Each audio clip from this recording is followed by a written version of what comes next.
Wydarzenia z czerwca 1942 roku jasno pokazały, że niemiecka polityka względem Żydów weszła na nowe, zbrodnicze tory. W wyniku ustaleń podjętych podczas konferencji w Wannsee Niemcy przystąpili do realizacji tzw. ostatecznego rozwiązania kwestii żydowskiej, czego symbolem stały się obozy zagłady w Bełżcu, Sobiborze i Treblince. Polscy Żydzi trafiali tam w wyniku brutalnych wysiedleń, które kończyły się śmiercią w komorach gazowych. Jak wyglądała geneza i przebieg wspomnianych wydarzeń w kontekście krakowskiego getta? Zapraszamy na kolejny film.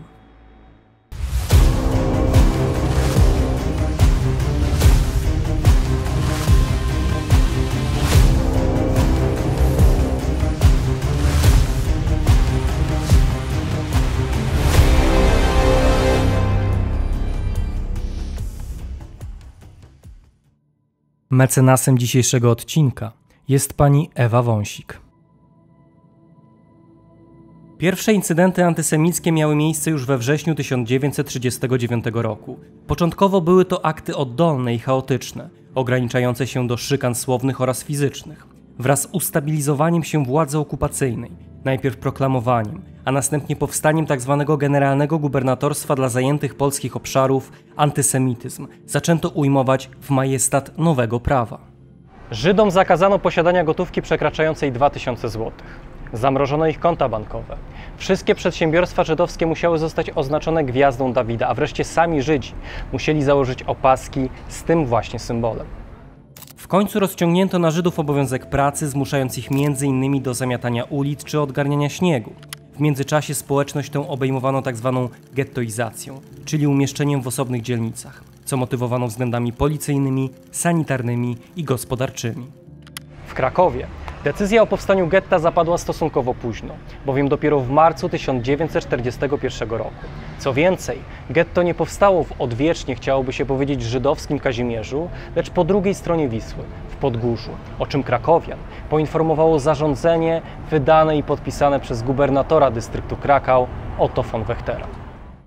Powstałe 3 marca 1941 roku getto obejmowało początkowo powierzchnię 20 hektarów, na której znajdowało się około 320 domów zamieszkiwanych dotychczas przez kilka tysięcy mieszkańców. Od samego początku warunki w getcie były niewystarczające dla ponad 10, a ostatecznie 17-tysięcznej społeczności, którą przeniesiono na wspomniany obszar. Mimo wszystko Żydzi wiadomość o powstaniu getta przyjęli na ogół pozytywnie. Uważali bowiem, że nic gorszego nie może ich przecież spotkać. W utrzymywaniu tego przekonania pomagała zresztą polityka okupantów, którzy pozwolili Żydom na prowadzenie sklepów, lokali gastronomicznych, prywatnych klinik, szpitali, a nawet synagog, które dotychczas były przecież zamykane, a ich mienie niszczone lub grabione. Do pewnego momentu sami Niemcy uważali powstawanie żydowskich dzielnic mieszkaniowych i wykorzystywanie niewolniczej siły Żydów za maksimum polityki antysemickiej, której kontynuacją będzie ewentualnie emigracja lub wysiedlanie Żydów. Nie ma w każdym razie dowodów na to, że tworzenie gett w 1939, 40, a nawet 41 roku było przemyślanym preludium do późniejszej zagłady, która w rzeczywistości stała się faktem w wyniku zupełnie innych wydarzeń. 22 czerwca 1941 roku blisko 5 milionów niemieckich żołnierzy wspomaganych przez wojska pancerne i lotnictwo całą swoją siłą zaatakowały Związek Radziecki. Nieprzygotowana do odparcia tak silnego ataku Armia Czerwona została zmuszona wycofać się w głąb swojego terytorium, by ostatecznie z linii Bugu znaleźć się pod Leningradem, Moskwą i Donieckiem. Zajęcie tak dużego obszaru spowodowało, że pod wojskową okupacją znalazły się setki tysięcy Żydów. Nie byli to jednak zasymilowani prawnicy, lekarze czy artyści, lecz ortodoksyjni, mieszkający w sztetlach i najbardziej znienawidzeni przez niemiecką propagandę tzw. Ostjuden, czyli Żydzi wschodni, których losy spoczęły w rękach funkcjonariuszy Einsatzgruppen.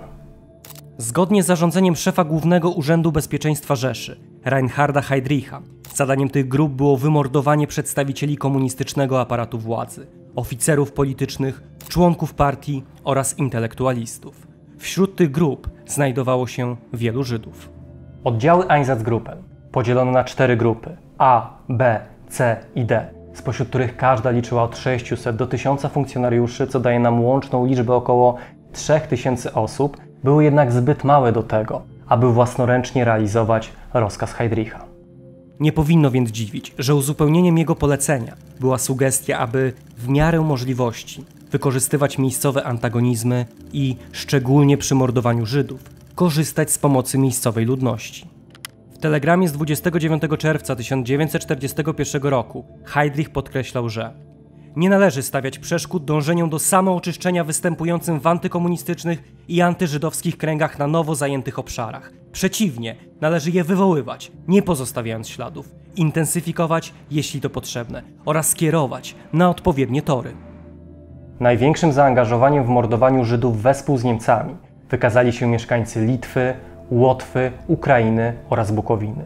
Największe problemy w zaangażowaniu ludności pojawiły się zaś na terenie właściwej Rosji. Ponadto, co ustalił Hans Mommsen w swojej książce poświęconej ostatecznemu rozwiązaniu w masowych mordach na wschodzie, Einsatzgruppen były wspierane przez bataliony policji, jednostki Wehrmachtu, takie jak tajna policja polowa, żandarmeria czy dywizje zabezpieczające oraz 2 brygady SS w sile ponad 11 000 osób. Wraz z jednostkami kolaboracyjnymi siły przeznaczone do mordowania Żydów liczyły ostatecznie od 160 do nawet 300 000 osób. Szacuje się, że oddziały Einsatzgruppen w porozumieniu z formacjami kolaboracyjnymi zamordowały od 737 000 Żydów do, przyjmując szacunki Raula Hilberga, nawet 1 300 000 osób. Największe masakry miały miejsce w Ponarach pod Wilnem. Tam zamordowano około 65 000 osób. Następnie w Odessie, gdzie zamordowano około 35 000 oraz w Babim Jarze koło Kijowa, gdzie zginęło 34 000 Żydów.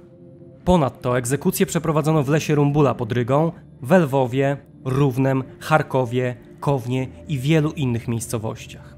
Niektóre egzekucje, wbrew zaleceniom niemieckich władz, były filmowane, jak m.in. ta przeprowadzona w Lipawie na Łotwie, gdzie zamordowano niemal całą społeczność liczącą 7 000 osób. Jej fragment widzą Państwo na ekranie. Spojrzenie na początek zagłady byłoby niekompletne, gdybyśmy nie wzięli pod uwagę tego, co miało miejsce na terenie właściwej Rzeszy. A trzeba wziąć pod uwagę to, że pewne próby likwidowania na masową skalę zostały podjęte na terenie obozu Auschwitz oraz obozu Kulmhof. W tym pierwszym, najprawdopodobniej już 3 września 1941 roku w piwnicach bloku 11 przeprowadzono pierwsze gazowanie przy pomocy cyklonu B, którego ofiarą padli jeńcy sowieccy i pacjenci obozowego szpitala. W Kulmhofie zaś postanowiono uruchomić mobilne komory gazowe zlokalizowane w ciężarówkach.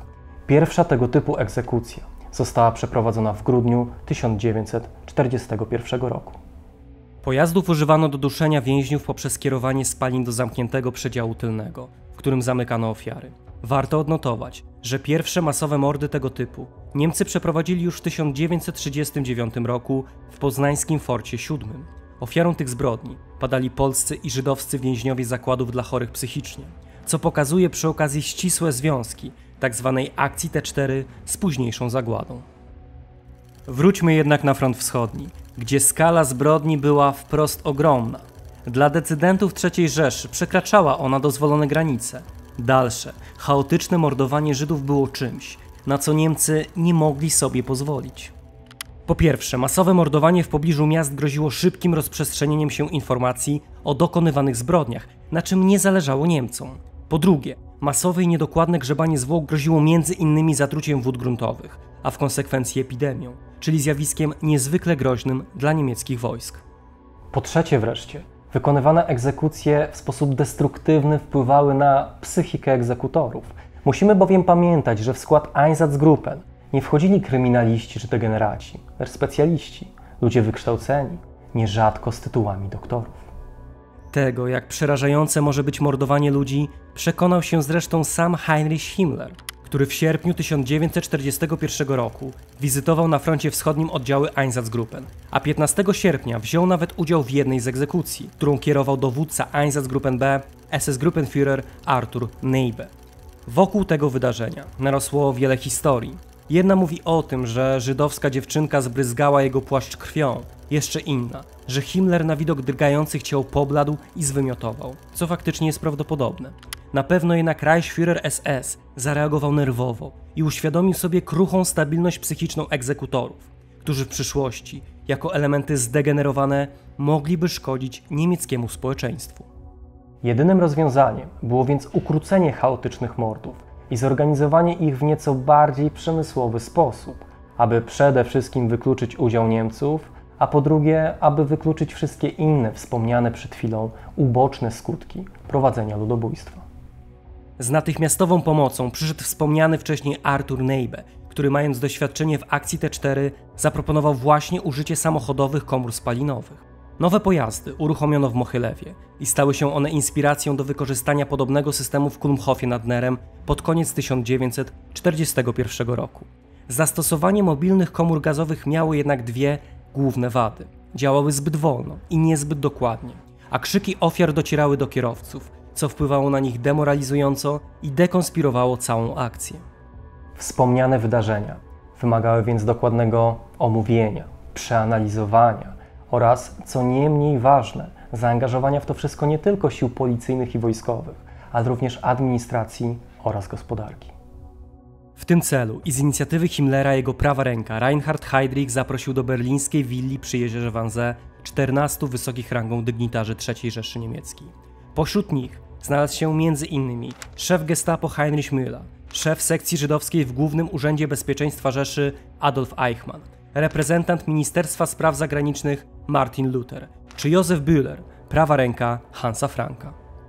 To właśnie podczas trwającej 90 minut konferencji, podczas której godzinę zajęło przemówienie Reinharda Heydricha, usankcjonowano decyzję o tzw. Endlösung der Judenfrage, pod którym to eufemizmem krył się plan wymordowania 11 milionów europejskich Żydów.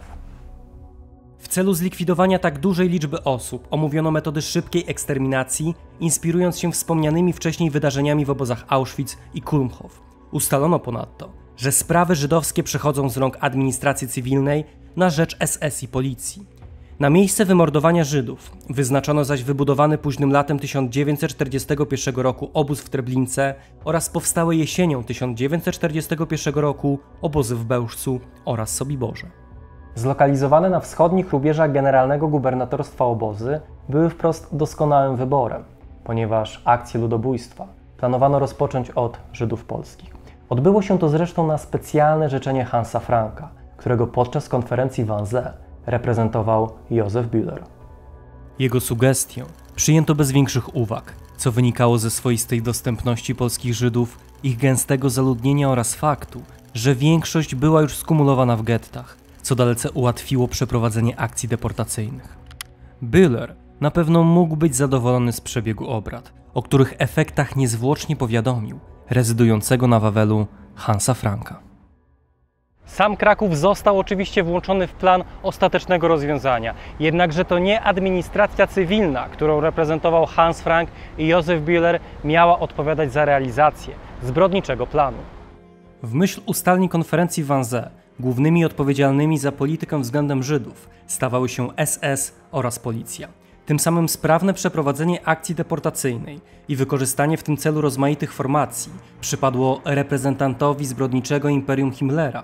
Na gruncie krakowskim był nim dowódca SS i policji w dystrykcie Krakau, Julian Scherner.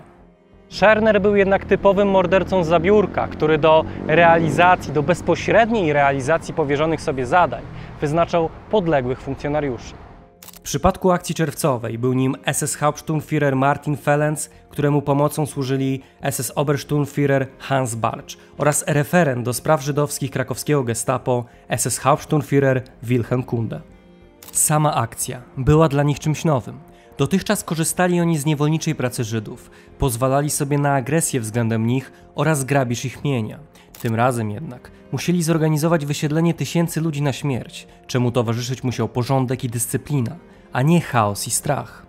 W tym celu nie tylko zatajono prawdziwy cel wysiedlenia, ale postanowiono również nadać mu cywilizowane ramy, których realizacji podjęto się w ciągu ostatnich dni maja. Wtedy to Arthur Rosenzweig, ówczesny prezes Rady Żydowskiej, otrzymał polecenie zgłoszenia do przeglądu Żydów w wieku od 13 do 55 lat oraz przygotowania ogólnego planu getta. Sam przegląd nosił w sobie znamiona zwyczajnej, rutynowej pracy administracyjnej, mającej na celu oszacowanie liczby zdolnych i niezdolnych do pracy Żydów. Na miejsce przeglądu wybrano najbardziej reprezentacyjny budynek w getcie, czyli siedzibę Żydowskiej Samopomocy Społecznej przy ulicy Józefińskiej 18. We wnętrzach przedwojennej podgórskiej kasy oszczędnościowej Żydzi mogli poczuć się bardzo formalnie. Przeprowadzonym czynnościom nie towarzyszyły żadne akty przemocy. Na specjalny rozkaz Wilhelma Kundego przygotowano 2 sale, 10 stołów i tyleż maszyn do pisania. Ponadto na każdym ze stołów umieszczono pierwszą literę nazwiska, aby każdy wiedział, dokąd ma się udać. Każdy mieszkaniec getta przy dedykowanym dla swojego nazwiska stole okazywał kenkartę, czyli okupacyjny dowód tożsamości.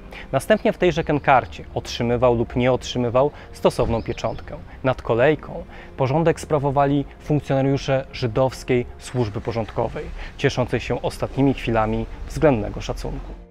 Ta określana mianem Stempelaktion czynność trwała od piątku do niedzieli 31 maja. Zasadniczo każdy, kto posiadał odpowiednie papiery, kompletną kenkartę i zaświadczenie od pracodawcy, otrzymywał pieczątkę. Odmawiano jej wszystkim niezdolnym do pracy oraz pracownikom tych sektorów, które uważano za mało przydatne dla Rzeszy, jak i również odmawiano jej pracownikom biurowym. Faktem jest, że poza tymi niezdolnymi do pracy największą ofiarą Stempelaktion padała żydowska inteligencja. Dużą rolę w podejmowaniu decyzji odgrywały również względy osobiste. Przy Niemcach stali niekiedy żydowscy konfidenci, jak na przykład Aleksander Fürster, który bezceremonialnie wskazywał na tych, którzy jego zdaniem nie powinni otrzymywać pieczątek, ale też załatwiał pieczątki za opłatą dla prześladowanych. Jakkolwiek Stempelaktion przebiegała w dość spokojnych warunkach, to ostatni jej dzień jasno pokazał, że Niemcy przygotowują się do akcji o charakterze policyjno-wojskowym. 31 maja getto zostało otoczone oddziałami Sonderdienstu i policją. Mieszkańcom zakazano otwierać okien od tzw. strony aryjskiej, a kto to uczynił, mógł zostać zastrzelony. W nocy z niedzieli na poniedziałek przeprowadzono pierwsze brutalne rewizje, podczas których sprawdzano kenkarty Żydom. Warte zauważenia jest to, że czynności te wykonywali nie tyle Niemcy, co sami Żydzi, a mówiąc precyzyjnie, funkcjonariusze wspomnianej przed chwilą żydowskiej służby porządkowej. Jak zapamiętała Anna Lermer, w nocy z 31 maja na 1 czerwca zaczęli chodzić odemani po mieszkaniach i zabierać ludzi, którzy nie mieli pieczątek. Ukryłyśmy mamusię. Wprawdzie nie przypuszczałyśmy, że to jest wysiedlenie na śmierć, ale mamusia była chora i bałyśmy się, że nie przetrzyma podróży. Zgłosiła się więc tylko moja siostra Mania. Zabrała ze sobą pieniądze, pocieszała nas, byśmy się o nią nie martwiły, że wróci zaraz następnym pociągiem. W poniedziałek przed południem odeszła wraz z innymi z Placu Zgody. Czyli miejsca, które okazało się najbardziej tragiczne, najbardziej dramatyczne w całej historii krakowskiego getta. Warto jednak zauważyć, że funkcjonariusze Jüdischer Ordnungsdienst zdążyli sprawdzić tylko część rodzin. Cała reszta o swoim losie miała dowiedzieć się dopiero nazajutrz. Wszystkim zweryfikowanym negatywnie nakazano stawić się na Placu Zgody. Dotarło tu jednak zaledwie 2000 osób, które uwierzyły w niemiecką plotkę, że pojadą do nowych obozów pracy na Ukrainę. Wyszli więc z walizkami na krakowski Umschlagplatz i czekali na dalszy rozwój wydarzeń. Jak wspominał dr Aleksander Bieberstein, dzień był bardzo gorący i ludzie na swych tobołkach siedzieli w słońcu na placu pozbawionym cienia. Tłum przeznaczony na wysiedlenie zbierał się powoli. Niemcy wykorzystywali ten czas na robienie zdjęć fotograficznych z balkonu domu przy Placu Zgody 18. Jako lekarz przebywałem prawie cały dzień na Placu Zgody, wśród wysiedlonych, udzielając im w razie potrzeby pomocy lekarskiej. Ludzi opanował nastrój śmierci, pogrzebu. Krzyki i brutalne zachowanie się Niemców i odemanów dopełniały obrazu. Dobytek w tobołkach, często porzucony już na Placu Zgody, znaczył trasę przemarszu.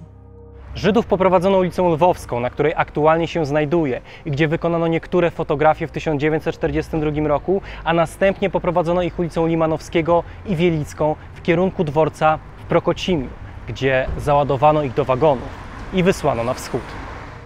To prawdopodobnie z tego dnia pochodzą zresztą słynne zdjęcia, które ukazują zarówno zwarte kolumny, jak i popędzanych Żydów, z których część rozstrzelano podczas marszu. Celem podróży nie były jednak obozy pracy na Ukrainie, lecz nowoczesna fabryka śmierci, zlokalizowana w sąsiedztwie niewielkiej miejscowości o nazwie Bełżec. Pierwszy dzień akcji wysiedleńczej przebiegł dość spokojnie, wręcz za spokojnie, biorąc pod uwagę małą liczbę wysiedlonych. Niemcy winą za ten stan obarczyli ówczesnego prezesa Judenratu Artura Rosenzweiga, którego kilka dni później za karę wraz z rodziną władowano do wagonu i wysiedlono do Bełżca.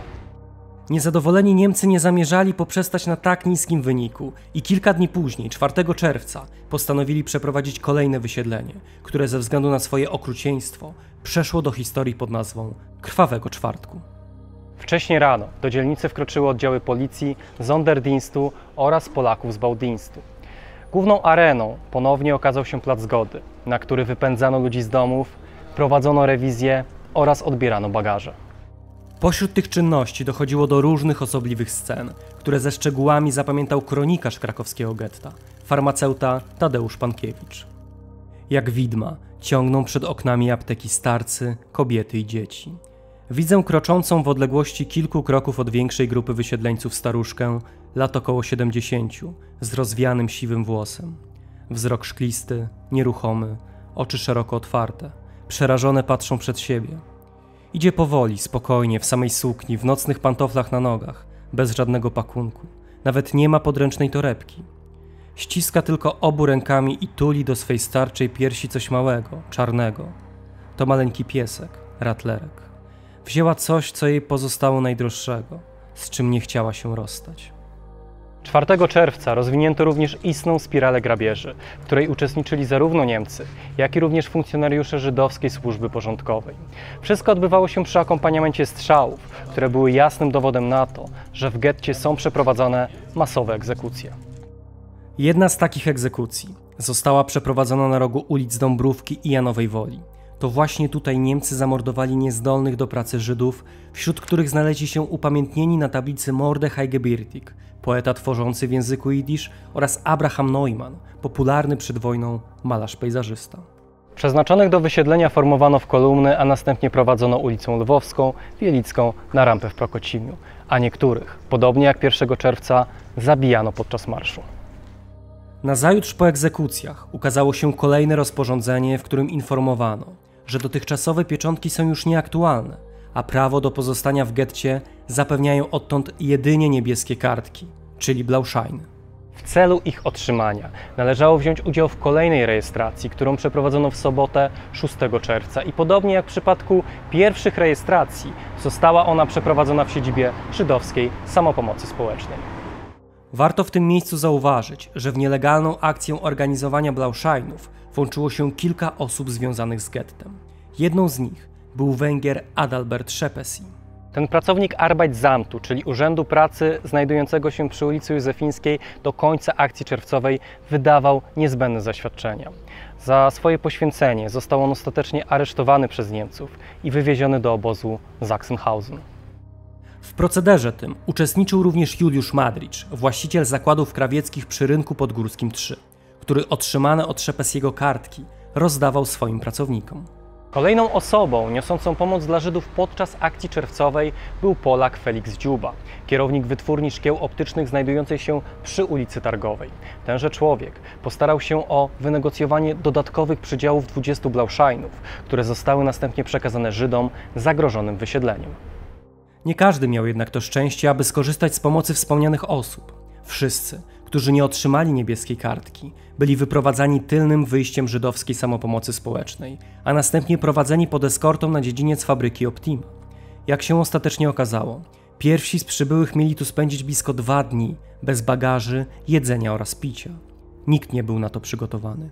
Nikt nie spodziewał się, że zostanie odizolowany na kilkadziesiąt godzin. Ludzie cierpieli przede wszystkim z braku wody, ale również niemożności załatwienia potrzeb fizjologicznych. Ich sytuacja stawała się beznadziejna, widok wprost opłakany, a dostęp do tych wysiedlonych ludzi był z reguły niemożliwy. Jak zapamiętał cytowany wcześniej Tadeusz Pankiewicz, dziedziniec Optimy zapełnia się wysiedleńcami, pogoda jak na ironię znów piękna, słońce mocno przypieka, powietrze duszne i męczące, zwłaszcza nie do zniesienia dla ludzi starych i chorych. Bez wody, często bez kawałka chleba siedzą Żydzi pod gołym niebem, czekając na swój los. Mimo przeżycia 2 poprzednich wysiedleń, mimo tylu scen, których byli świadkami, Nie dopuszczają do swej świadomości myśli o tym, co ich czeka. Świadczą o tym ich prośby kierowane do najbliższych za pośrednictwem odemanów. Proszą o ciepłe okrycie, o pieniądze, o mydło i temu podobne rzeczy. Mija straszna noc z soboty na niedzielę. Członkowie Sonderdienstu przeprowadzają rewizję uczekających na dziedzińcu Optimy. Zabierają wszystko, co cenniejsze. W niedzielę rano 7 czerwca doprowadzają nowe grupy ludzi. Widziałem sędziwe staruszki, starców ledwo ruszających nogami, ciężko chorych ludzi wywleczonych ze szpitali. Widziałem kaleki, które prowadzono pod rękę, idących na męczarnię. Dziedziniec fabryki między ulicami Węgierską i Krakusa opuszczono dopiero 8 czerwca o godzinie 15. Żydów w liczbie od 2 do nawet 4 tysięcy przepędzono ulicą Węgierską, Limanowskiego, Wielicką do Prokocimia, a stamtąd wysłano ich kolejnym transportem do obozu zagłady w Bełżcu. 8 czerwca miał miejsce ostatni transport z getta, jednakże Niemcy pozostawali na terenie dzielnicy jeszcze przez kolejne kilkadziesiąt godzin, skąd wyjechali dopiero 10 czerwca. Bardzo trudno wskazać dokładną liczbę ofiar akcji czerwcowej. W zgodzie ze źródłami waha się ona od 5 do nawet 10 tysięcy ofiar. Wydaje się jednak, że ogólna liczba nie przekroczyła 7 tysięcy zamordowanych, spośród których 100 zabito na ulicach getta. Efektem deportacji i zredukowania liczby ludności było zmniejszenie obszaru getta niemal o połowę, odłączając od niego część na południe od ulicy Limanowskiego. Decyzję tę regulowało obowiązujące od 25 czerwca 1942 roku specjalne zarządzenie Stadthauptmana Rudolfa Pawlu. Rozporządzeniem objęto zarówno mieszkańców getta, jak i rozmaite instytucje, m.in. Judenrat oraz szpitale. Mimo redukcji liczby ludności, sytuacja w getcie nie poprawiła się. Na jedno mieszkanie przypadało nawet 15 osób. Było to jednak absolutnie niczym w porównaniu z tym, jak czuli się ci ludzie, o czym myśleli, jak bardzo martwili się o los swój, bliskich oraz wysiedlonych. Powodów do obaw nie brakowało. Jeszcze w czerwcu do getta dotarły informacje od polskich kolejarzy, którzy przekazywali, że pociągi docierały do Bełżca, lecz wracały puste. Dodatkowo miejscowa ludność skarżyła się na specyficzny zapach spalenizny. Większość jednak nie chciała wierzyć w te i inne informacje docierające do getta. Pragnienie życia było po prostu silniejsze. Aby zniwelować ewentualne współczucie dla Żydów ze strony Polaków, do których z różnych stron docierały informacje o brutalnej deportacji, Niemcy postanowili zainscenizować wyjątkowo cyniczną scenę. 26 czerwca 1942 roku przy ulicy Wodnej, nieopodal stacji Kraków-Płaszów, przeprowadzono egzekucję 7 Polaków, więźniów Montelupich. Byli to kolejarze, których zamordowano w formie odwetu za wykolejenie pociągu wojskowego. Wyroku nie wykonali jednak Niemcy, lecz Żydzi, a mówiąc precyzyjnie funkcjonariusze Jüdischer Ordnungsdienst, spośród których możemy wskazać takie osoby jak Simche Spira, Feiler Mojżesz, David Immerglück czy Leon Schleifer. Mord ten upamiętnia dzisiaj stosowna tablica. Samo wydarzenie zostało sfotografowane, a miejskie szczekaczki obwieściły krakowianom, że Żydzi mordują Polaków. Sama sytuacja rozwinęła olbrzymią spiralę wzajemnej wrogości, na czym skorzystali jedynie Niemcy. Podobna sytuacja miała miejsce kilka dni później, gdy 1 lipca ci sami funkcjonariusze OD na rozkaz Niemców uczestniczyli w egzekucji 11 Polaków na Woli Duchackiej. Akcja czerwcowa była pierwszym, ale nie ostatnim wysiedleniem organizowanym w ramach ostatecznego rozwiązania kwestii żydowskiej w Krakowie. Kontynuacją była akcja z 28 października 1942 roku, w ramach której około 5 tysięcy Żydów wysiedlono do obozu zagłady w Bełżcu. W grudniu getto podzielono na 2 części, a w marcu 1943 roku zostało ono krwawo zlikwidowane. Pozostałych przy życiu około 6 tysięcy Żydów przetransportowano do pobliskiego obozu Plaszow, którego funkcjonowanie zakończyło się wraz z opuszczeniem Krakowa przez Niemców, co nastąpiło w styczniu 1945 roku. Mamy skromną nadzieję, że nasz film przyczyni się do głębszej świadomości na temat dramatycznych wydarzeń sprzed 80 lat, jak i również wiedzy na temat złożoności procesu zagłady europejskich Żydów. Dziękujemy Państwu za uwagę i do zobaczenia w kolejnym odcinku. W dzisiejszym odcinku pragniemy serdecznie pozdrowić Panie Annę Unruk-Cichoń, Ewę Ogrodnik, Małgorzatę Gos, Urszulę Babiuch, Ewę Pielichowską oraz Justynę Stopińską. Ponadto pragniemy serdecznie pozdrowić panów Piotra Borkiewicza, Radosława Kuśmierza, Damiana Dziedzica, Tomasza Sadurskiego, Piotra Sadorskiego, Kamila Kubowa, Huberta Kędziorka, Dariusza Stylmaczonka, Adriana Flora, Piotra Kośmidera, użytkownika Dźwiedziu, Huberta Walasa i kanał Good Times Bad Times, Pawła Łabno oraz Rudolfa Miczkę. Ty również możesz mieć wpływ na tworzone przez nas materiały. Dołącz do nas już dziś na platformie Patronite. Zachęcamy do obserwowania naszych pozostałych mediów społecznościowych, na których znajdziecie wiele dodatkowych treści, ciekawostek, zapowiedzi odcinków i materiałów zza kulis.